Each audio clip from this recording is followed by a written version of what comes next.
अस्सलाम वालेकुम। आज का दिन सियासी एतबार से बड़ा कंफ्यूजिंग दिन था। सारा दिन की चहमगोइयाँ होती रहीं कि हुकूमत former prime minister Imran Khan को गिरफ़्तार कर लेगी। ये बात तो बड़ी वाज़ेह थी कि चूँकि इमरान खान ने कहा है कि मैं दीर के जलसे के बाद इस्लामाबाद बनी गाला में लौट रहा हूँ, वो वापस आ जाएंगे। बिलाखिर वो नवाज़ शरीफ की तरह तो नहीं है जो 2019 के नवंबर में 15-20 दिन या एक महीने के लिए 4 हफ्ते के लिए पाकिस्तान से बाहर बरतानिया इलाज करने के लिए गए थे, जिन्होंने ना इलाज करवाया ना कभी वापस आए। और जो उनके 7 अरब रुपए के मचलके या गारंटीज़ हुकूमत ने कहा था, अदालतों ने कहा नहीं 50 रुपए के बॉन्ड पे जाने दें, वो बॉन्ड भरा उनके भाई साहब ने, शहबाज शरीफ साहब ने। वो दिन और आज का दिन, अब शहबाज शरीफ साहब प्राइम मिनिस्टर हैं, उनके साहिबजादे पंजाब के चीफ मिनिस्टर हैं, और नवाज़ शरीफ साहब 2 बरस और कई महीनों से बदसतूर लंदन के अंदर बरतानिया में बग़ैर इलाज के वहाँ पे मौजूद हैं। लेकिन ये चीज़ की तवक्को इमरान खान से नहीं थी। इमरान खान ने 25 मई के बाद बमुश्किल 10 या 11 दिन खैबर पख्तूनख्वा पेशावर में गुजारे, और ऐसा लग रहा था कि राना सनाउल्लाह, पूरा PMLN, उनके तमाम मीडिया के सपोर्टर्स जो हैं वो बहुत ही ज़्यादा परेशान हैं, बहुत ही ज़्यादा मायूस हैं, बहुत ही नाउम्मीद हो गए। उनकी ज़िंदगी में बड़ी बोरियत हो गई थी कि इमरान खान जो है वो वापस से इस्लामाबाद नहीं आ रहे। और जब इमरान खान ने कहा था कि मैं इस्लामाबाद आ रहा हूँ दीर के बाद, तो ज़ाहिर है कि उन्होंने आ जाना था। और वो आज इस्लामाबाद जब सुबह पहुंचने वाले थे तो उस वक्त राना सनाउल्लाह साहब की स्टेटमेंट्स में से ऐसे लग रहा था कि वो जैसे ही इमरान खान बॉर्डर क्रॉस करेंगे खैबर पख्तूनख्वा का और पंजाब में दाखिल होंगे तो उन्हें गिरफ़्तार कर लिया जाएगा। लेकिन ऐसा नहीं हुआ। उसके चंद घंटे के बाद फिर ये हुआ कि इमरान खान साहब की खबर आई कि वो बनी गाला अपनी रिहाइशगाह पे पहुंच गए, जहां कोर कमेटी की बहुत एक्सपेंडेड मीटिंग जो है वो तलब कर ली गई है। फिर राना सनाउल्लाह साहब की स्टेटमेंट आई कि नहीं, इमरान खान को हमने सिक्योरिटी दे दी है और यही सिक्योरिटी इमरान खान को गिरफ़्तार कर लेगी जब उनकी ज़मानत ख़त्म होगी। ये खासी इंटरेस्टिंग स्टेटमेंट है, बिकॉज ज़मानत इमरान खान को दी हुई है पेशावर हाई कोर्ट ने 25 जून तक, और अभी महज 5 जून है। और साथ ही अलबत्ता पेशावर हाई कोर्ट ने इमरान खान को पाबंद किया है कि वो सेशन कोर्ट के सामने इस्लामाबाद में पेश हों। ये बहुत अनलाइकली है कि इस्लामाबाद की एक सेशन कोर्ट इमरान खान की ज़मानत में तोसी ना करे। ये भी मुमकिन है कि वो उनके ख़िलाफ़ FIR है उसी को खारिज कर दे। FIRs तो हैं भी बड़ी अजीब व गरीब किस्म की, कोई ग़ालिबन 1 दर्जन किस्म की FIRs जो हैं वो राना सनाउल्लाह ने, हुकूमत ने इमरान खान के ख़िलाफ़ मुख्तलिफ़ किस्म के इश्यूज़ पे दर्ज की हुई हैं। शायद राना सनाउल्लाह को भी ज़बानी याद ना हो कि किन किन चीज़ों पे इमरान खान के ख़िलाफ़ पर्चा जो है वो काटा हुआ है। लेकिन बहुत बड़ा सवाल ये है कि क्या ये हुकूमत एफोर्ड करती है कि ये former prime minister Imran Khan को गिरफ़्तार कर ले। ये बड़ा एक इंटरेस्टिंग पॉलिटिकल क्वेश्चन है, बिकॉज इसके साथ नत्थी हैं दर्जनों सवालात, और तमाम जो हुकूमत की इस वक्त की सूरत हाल है वो भी इसके साथ ही जुड़ी हुई है। तो बड़ा अनलाइकली है कि हुकूमत ये रिस्क लेगी, वो चाहेगी कि इमरान खान को गिरफ़्तार करके उनको एक बहुत बड़े हीरो में कन्वर्ट कर दे। मगर इसके बावजूद जो बात थोड़ी सी हैरानगी की है वो ये है कि जो कोर कमेटी की मीटिंग बनी गाला में बुलाई गई, और जो नॉर्मल कोर कमेटी की मीटिंग नहीं थी, कोर कमेटी की मीटिंग में इतने लोग नहीं होते, ये मीटिंग बड़ी एक्सपेंडेड मीटिंग थी जो हॉल में, कमरे में नहीं हो सकी। इसको एक शामियानों के तहत खुले लॉन में किया गया, जिसमें बहुत से MNAs थे, बहुत से MPs थे, मुख्तलिफ सूबों के और भी लोग थे इसमें। और लेकिन इस कोर कमेटी के एक्सपेंडेड कोर कमेटी प्लस के सामने जो इश्यूज़ डिस्कस हुए उसमें बहुत ज़्यादा वक्त, 3-4 घंटे की ये मीटिंग थी, जिसमें बहुत ज़्यादा वक्त जो है तहरीक इंसाफ के लोगों ने इस चीज़ में लगाया कि अगर इमरान खान को गिरफ़्तार कर लिया गया, और बार बार ये कहा गया कि उनको गिरफ़्तार किया जा सकता है, तो उनको अगर गिरफ़्तार किया गया तो तहरीक इंसाफ की मुमकिन काउंटर स्ट्रैटेजी और हिकमत अमली क्या होगी। जैसा कि मैं कह चुका हूँ, ये बात बहुत अजीब होगी अगर राना सनाउल्लाह और शहबाज शरीफ या शहबाज जरदारी रजीम जो है वो इमरान खान को गिरफ़्तार करके उनको एक नए हीरो में कन्वर्ट कर दें। ज़्यादा पॉसिबिलिटी इस चीज़ की है कि कोई नई बेतुकी सी FIR दर्ज की जाए, रात को FC और पुलिस उनकी बनी गाला की रिहाइश पे पहुँचें और कहें कि बनी गाला की रिहाइश को एक सब जेल में कन्वर्ट कर दिया है और इमरान खान यहाँ से बाहर नहीं निकल सके। अगर ऐसा हुकूमत ने किया तो मकसद ये होगा, और ये भी देखना है कि क्या हुकूमत ऐसा करेगी, मकसद ये होगा कि इमरान खान अपनी पार्टी की मीटिंग्स न कर सकें, पार्टी की डायरेक्शन को स्टीयर न कर सकें, यहाँ से बाहर निकल कर किसी मूवमेंट को लीड न कर सकें, और बहुत ज़्यादा और लोगों से जो है राब्ते ना रख सकें। अगर ऐसा हुआ तो ख़तरा ये भी महसूस किया जाता है कि हुकूमत उस पूरे एरिया को बनी गाला की पहाड़ी के गिर्द इलेक्ट्रॉनिक जैमिंग कर देगी, ताकि खान साहब जो हैं वो टेलीफोन के ज़रिए दुनिया से राब्ता कायम ना कर सकें।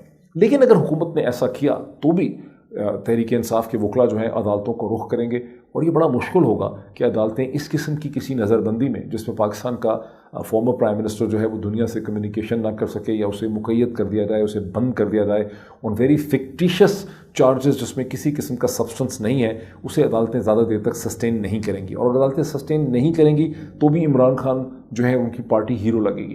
سو مجھے کم از کم میری سینس یہ ہے کہ گورنمنٹ ان دونوں میں سے کوئی چیز نہیں کرے گی. وہ کہتی ضرور رہے گی، انڈیکیشن ضرور دے گی، اندیا دے گی، کیونکہ ایک پولیٹیکل ٹینشن کو برقرار رکھنا جو ہے وہ حکومت کے فیور میں ہے، اور حکومت مسلسل یہ تاثر دینا چاہتی ہے کہ وہ بڑی بریو ہے، وہ بڑی بولڈ ہے، چیزیں کنٹرول میں ہیں.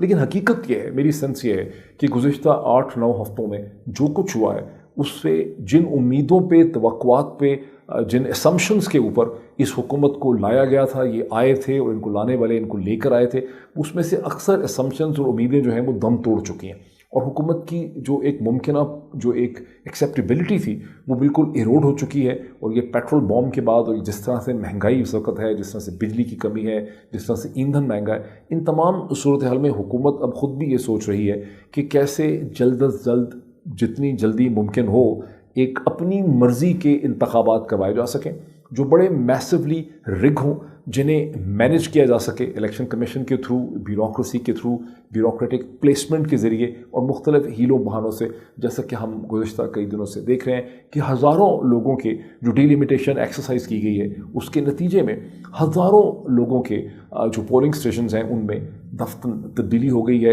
ایسی جگہوں پہ ان کا ووٹ چلا گیا ہے جہاں وہ کبھی رہے نہیں ہیں، انہوں نے اس کا کبھی سنا نہیں تھا. تو حکومت اندر سے ضرور ایک الیکشن کی پلاننگ کر رہی ہے، اوپر سے کہہ نہیں رہی ہے.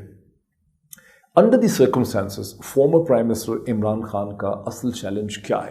عمران خان کے سامنے میں سمجھتا ہوں دو قسم کے چیلنجز تو بہت سے ہیں ان کے سامنے، لیکن دو قسم کے بڑے امیڈیٹ قسم کے چیلنج ہیں. ایک تو یہ کہ الیکشن ڈیفینیٹلی طور پہ لگتا ہے کہ اسی سال ہو جائیں گے، اچانک اعلان ہو جائے گا، اچانک صورتحال ڈیولپ کر جائے گی اور ملک ایک الیکشن کی طرف جانے لگے گا.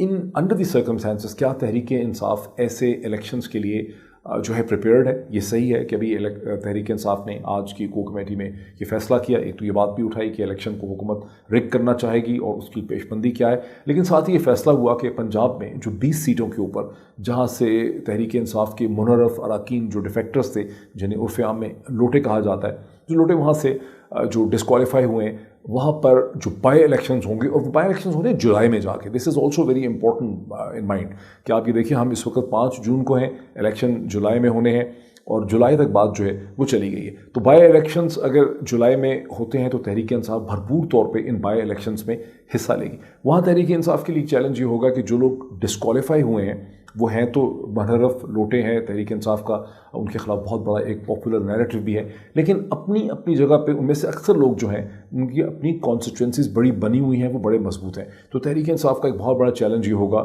کہ پبلک نیریٹو کے ذریعے مہنگائی کی سچویشن میں ان کو ان سیٹوں پہ کامیاب نہ ہونے دیا جائے جہاں پی ایم ایل این ان ایکس پی ٹی آئی کے لوگوں کو ٹکٹ دے گی، اور کن لوگوں کو تحریک انصاف کھڑا کرے گی، اس میں کیا جانچ پڑتال کرے گی. وہاں پر تحریک انصاف کی جو الیکشن فائٹنگ ایبلٹی ہے، لوگوں کو سلیکٹ کرنے کی ایبلٹی ہے، رائٹ کینڈیڈیٹ کو سلیکٹ کرنے کی ایبلٹی ہے، اور پھر اس کے بعد ایک ٹیم کھڑی کرنے کی ایبلٹی ہے، تاکہ کیونکہ ظاہر ہے کہ حکومت اور جو نظام ہے وہ چاہے گا کہ بڑی میسو ریگنگ کی جائے. ریگنگ کو روکنے کے اندر پولنگ جو ایجنٹس ہوتے ہیں، جو ٹرین ٹیمز ہوتی ہیں، اس کا بڑا امپورٹنٹ رول ہے. تو اس وقت عمران خان صاحب کا ان بائی الیکشن کے پوائنٹ آف ویو سے بھی، اور ایک ممکنہ اس سال میں ہونے والے جنرل الیکشنز کے لیے ان کا مین چیلنج یہ ہے کہ کیسے تحریک انصاف کی ایک ایسی الیکشن مینجمنٹ ٹیم جو ہے وہ ٹرین کی جائے جو یہ سمجھتے ہوئے، جانتے بوجھتے سمجھتے ہوئے کہ آنے والے الیکشنز میں بڑی میسو ریگنگ ہوگی، بڑی پلان ریگنگ ہوگی، اس ریگنگ کو ناکام بنا سکتی ہو. اب ایک حلقہ جو ہوتا ہے پنجاب کے اندر، سندھ میں کہیں پر بھی ایک نیشنل اسمبلی کا جو حلقہ ہوتا ہے، اس میں 200، 250، کئی دفعہ 300 بھی زیادہ اس میں پولنگ اسٹیشن ہوتے ہیں. ہر پولنگ اسٹیشن کے اندر ایک عورتوں کی سائڈ ہوتی ہے، ایک مردوں کی سائڈ ہوتی ہے. اس کا مطلب ہے کہ کم از کم بھی آپ کو ایک ٹرینڈ آدمی اور ایک ٹرینڈ عورت پولنگ ایجنٹ جو ہے وہ چاہیے. اس کا مطلب ہے کہ تحریک انصاف جس نے 2018 میں شاید 212 یا 210 سیٹوں میں، 2018 میں بھی تحریک انصاف سب سے بڑی پارٹی تھی جس نے سب سے زیادہ کینڈیڈیٹ کھڑے کیے تھے. تو اب اگر تحریک انصاف صرف 220 کینڈیڈیٹ بھی کھڑی کرتی ہے نئے ہونے والے الیکشن میں، تو اس کا مطلب ہے کہ کم از کم بھی اسے 40,000 سے زیادہ जो पोलिंग स्टेशंस हैं उसके लिए ट्रेन स्टाफ चाहिए होगा। और जैसा कि मैंने कहा कि हर पोलिंग स्टेशन पे आपको एक औरत पोलिंग एजेंट, एक आदमी पोलिंग एजेंट, 2 तो आपको चाहिए। तो यूँ तहरीक इंसाफ को minimum 80,000 and to be on the safer side कम से कम 1 लाख ट्रेंड पोलिंग एजेंट चाहिए होंगे। 2013 के इलेक्शन में भी और 2018 के इलेक्शन में भी तहरीक इंसाफ की टीम मैनेजमेंट कमज़ोर थी, इन द सेंस कि उसके पास इतने ट्रेंड और तजर्बाकार चालाक किस्म के जो पोलिंग एजेंट हैं वो नहीं थे। तो इस वक्त एक तो ये बहुत बड़ा चैलेंज इमरान खान का, उनकी पार्टी का ये है कि इस मुमकिन इलेक्शन के हवाले से उन्हें किस तरह से अपनी पार्टी को मेंटली प्रिपेयर करना है, लॉजिस्टिकली प्रिपेयर करना है, ताकि वो इस एक मुमकिन पोटेंशली रिग्ड इलेक्शन को सह सकें, उसको मैनेज कर सकें, उसमें खड़े हो सकें। बिकॉज इलेक्शन तो बड़ा मैसिवली रिग्ड होगा पाकिस्तान में, तारीख भी बदनसीबी से यही कहती है। दूसरा इमरान खान साहब का चैलेंज ये है कि अब चूँकि वो बनी गाला में है, इस्लामाबाद में है, उन्हें एक्ट करना चाहिए as a prime minister in waiting. इसका मतलब है इस वक्त पाकिस्तान का सबसे बड़ा जो प्रेसिंग चैलेंज है, नियर टर्म में भी लॉन्ग टर्म में भी, वो पाकिस्तान की मईशत है, इकनॉमिक्स है। पाकिस्तान की जो इकनॉमिक सूरत हाल है वो बहुत पतली है। अब जो भी हुकूमत आएगी अगले 5 बरस के लिए, उसका मेन चैलेंज ये होगा कि उसने इकनॉमिकली कैसे परफॉर्म करना है। पाकिस्तान में जब भी सियासी जमातें एक इलेक्शन में आती हैं तो वो सिर्फ ये कहती हैं कि हम लाहौर को पेरिस बना देंगे, पाकिस्तान को अमेरिका बना देंगे, हम चीन की तरह कोई चीज़ कर देंगे, हम एक्सपोर्ट्स को बढ़ा देंगे, हम इंपोर्ट्स को कंट्रोल कर लेंगे, हम पाकिस्तान में मैन्युफैक्चरिंग बढ़ा देंगे, हम सीपेक को आसमान तक ले जाएंगे। जैसे अभी शहबाज शरीफ साहब ने कहा कि पाकिस्तान रॉकेट की तरह जो है वो तरक्की करेगा। पाकिस्तान में कभी वो प्री इलेक्शन डिबेट नहीं हुई जो मगरब की हर जमहूरियत में होती है, जहाँ सियासी जमातें अपना अपना लाहे अमल बताती हैं। जब वो ये कहती हैं कि वो क्या करना चाहती हैं, वो ये भी बताती हैं कि वो ऐसा कैसे करेंगी। अगर वो डिफेंस बजट को कोई पार्टी कहती है कि हम डिफेंस बजट को बढ़ाएंगे, तो उसको ये भी बताना होता है कि हम डिफेंस बजट को कितने बिलियन डॉलर से, कितने अरब रुपए से बढ़ाएंगे, और ये जो कितने 5 अरब रुपए हैं या 10 अरब रुपए हैं, ये हम कहाँ से लेकर आएंगे। तो उसको एक्चुअल एदाद व शुमार पे बात करनी होती है कि पाकिस्तान की मईशत जो है वो अगर 300 अरब की है, हम उसको 500 अरब का यानी 300 बिलियन डॉलर्स की है, तो हम उसको, ये मैं एग्जैक्ट फिगर नहीं है, 300 बिलियन डॉलर्स की अप्रॉक्सीमेटली है, तो हम उसको 600 बिलियन डॉलर्स का बनाएंगे या 500 बिलियन डॉलर्स का बनाएंगे। कैसे बनाएंगे?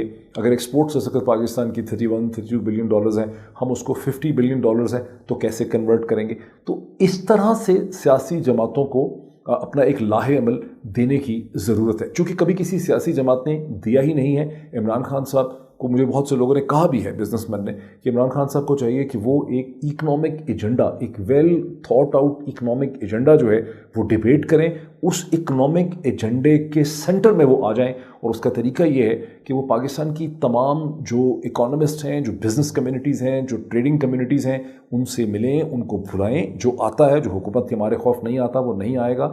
लेकिन इमरान खान साहब को हर किस्म की बिज़नेस एसोसिएशन जो पाकिस्तान में मैन्युफैक्चरर्स की है, एक्सपोर्टर्स की है, इंपोर्टर्स की है, ट्रेडर्स की है, एनर्जी वाले हैं, बिल्डर्स हैं, मुख्तलिफ जो कम्युनिटीज़ हैं बिज़नेस की, कराची की, फैसलाबाद की, सियालकोट की, लाहौर की, तो उन सब के साथ small industries, large scale manufacturing, उन सब को बारी बारी बुलाना चाहिए इमरान खान साहब को, और उनकी इकनॉमिक टीम को वहाँ पे नोट टेकिंग करनी चाहिए, उनको सुनना चाहिए, और फिर यूँ इमरान खान साहब को एक इकनॉमिक एजेंडा जो है वो सामने लाना चाहिए। और वो ये होगा कि हम पाकिस्तान को एक एक्सपोर्ट ओरिएंटेड इकोनॉमी बनाएंगे, जहाँ हम छोड़ के गए थे 32 बिलियन डॉलर्स पे या 31 बिलियन डॉलर्स पे, हम उससे पाकिस्तान की एक्सपोर्ट्स को बढ़ा के 50 बिलियन डॉलर पे लेके जाएंगे। हम और एनर्जी कैसे हासिल करेंगे, और ये सब चीज़ें हम कैसे करेंगे, कैसे करना जो है ये एक बड़ा इंपॉर्टेंट पॉइंट है। यूँ तो गुज़श्ता 20-25 बरस से पाकिस्तान में हर सियासी जमात ने कहा, जैसे मैंने आपको कहा, कि हम ये कर देंगे, भाई कैसे करेंगे, that is the most important point. तो इस वक्त इमरान खान को एक इकनॉमिक एजेंडा सामने लेकर आना चाहिए। यही मैं समझ सकता हूँ इस वक्त सिंगल मोस्ट इंपॉर्टेंट चीज़ है। बाकी जैसे मैंने कहा कि कन्फ्यूजन है, एक अनसर्टेनिटी है, और जिसे अंग्रेज़ी में कहते हैं अ लल बिफोर द स्टॉर्म। तो आज तो वो लल और खामोशी है बिफोर द स्टॉर्म, और स्पेकुलेशन ज़रूर होती रही है, लेकिन अगले आने वाले दिनों में देखें क्या होता है। यकीनी तौर पर बड़ी ड्रामेटिक डेवलपमेंट्स एक्सपेक्टेड है। Thank you.